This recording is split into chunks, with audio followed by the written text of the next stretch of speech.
How's it going, everyone? Blueknight here, and welcome back to another Crash Bandicoot 4 It's About Time video. So when Crash's next adventure was announced more than a week ago, we found out that the game would not only focus on time travel, but also dimensional travel as well. Now, some of you out there might find this familiar, as it's kind of similar to the idea of dimensional travel that was first introduced to the Crash series in Crash Twinsanity, wherein you would travel across alternate reality versions of Crash's world and encounter alternate dimension versions of Crash, Cortex, and even Coco, with the latter two being cut from the final version of the game alongside the extra dimensions due to the game's very rushed production. But regardless of that fact, Twinsanity, along with every other Crash game ever made, is now considered canon, according to Canadian Guy A's interview with Paul Yan, who's the creative director at Toys for Bob, saying,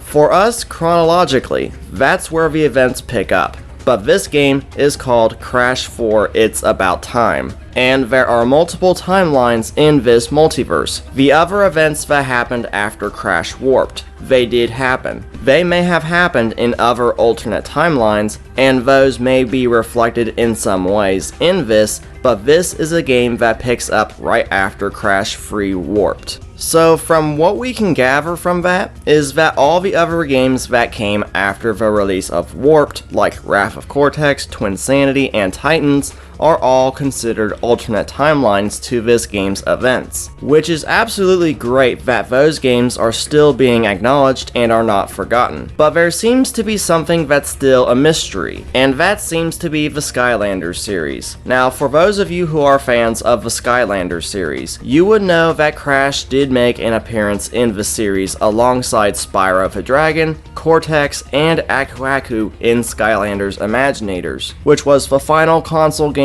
in the series to release before Toys for Bob moved on to the Spyro Reignited trilogy. And Crash also made his debut in the Skylanders Academy TV show, and Crash Bandicoot.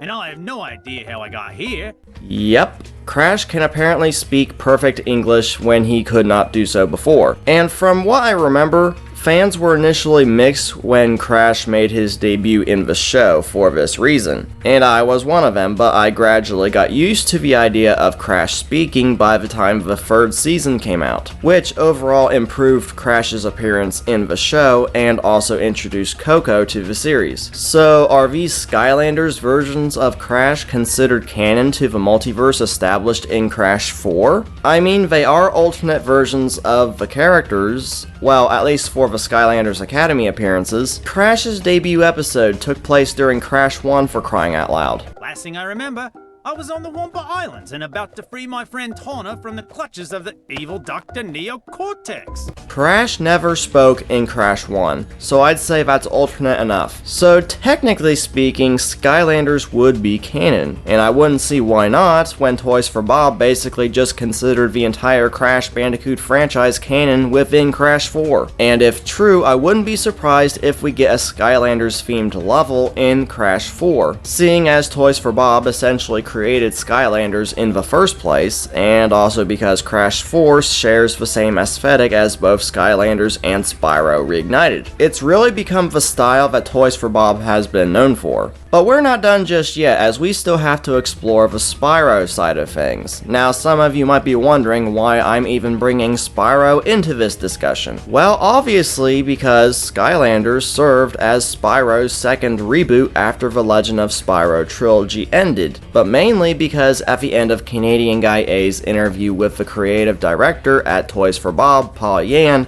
when asked about Spyro making an appearance in Crash 4, he said that there's absolutely a chance for that. Now, this is not outright confirmation that Spyro will appear in Crash 4, but if he does, then A, it could set up the next Spyro game by being one big teaser for that game, which I'll call Spyro 4 for now, and B, all the different versions of Spyro that we've had over the years, from the post-Insomniac games like A Hero's Tale, the Legend of Spyro trilogy, and of course Skylanders, would all possibly be canon, just as alternate dimensions to the current Spyro universe. Heh, That'd be the perfect excuse right there to bring Cinder back. And given the fact that both Spyro and Crash pop up in each other's series from time to time, like in Crash Twinsanity, Crash Purple, Spyro Orange, which are all now canon, and of course Skylanders, which kind of evolved into its own thing after using Spyro to get it started, until they brought back Spyro towards the end. But that would be reason enough to have the Purple Dragon appear, and making it quite possible to have the entirety of both franchises canon within each other. And that alone sounds pretty cool, to be honest. Now, until we have more confirmation regarding the Skylanders and Spyro portions of the video,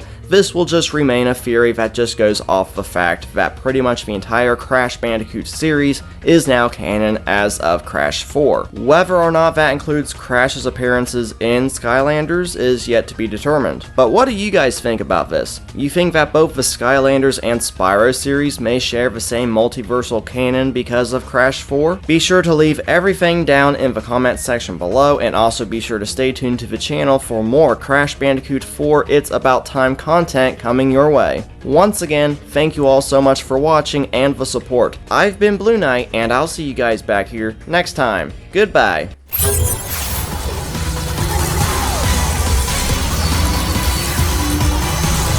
What?